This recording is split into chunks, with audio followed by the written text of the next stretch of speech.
Welcome back. So that last video was 1080p, drone shot out and back, a really short video. My PC, I don't shoot a lot in 4K, mainly my PC is so old and sluggish, it struggles to render. I use DaVinci Resolve to edit my videos and it really does struggle. So I've just stopped the camera. This one here is, I'm filming with Osmo Pocket 3, it's been in 4K all the time, but the first clip I'm going to render in 1080p, sorry, 30 frames per second in DaVinci Resolve, with this at 1080p, 30 frames per second, DaVinci Resolve. This video clip now you're watching, that's in 4K, this is in 4K, we're going to do it in 4K.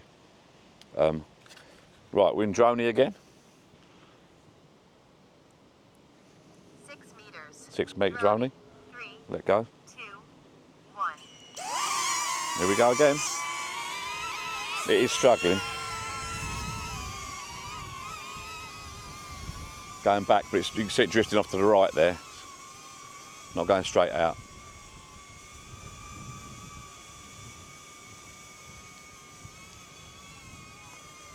And it's coming back.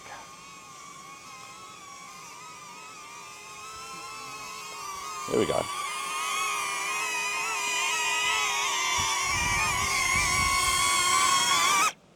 Didn't like it at all.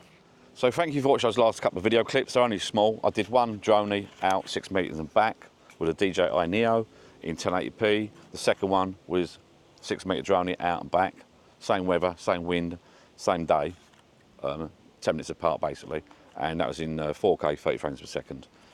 Now I'm going to do one other little thing and that'll be in the next video. So like, subscribe, it all helps apparently. And then I'm just going to try something in the next video.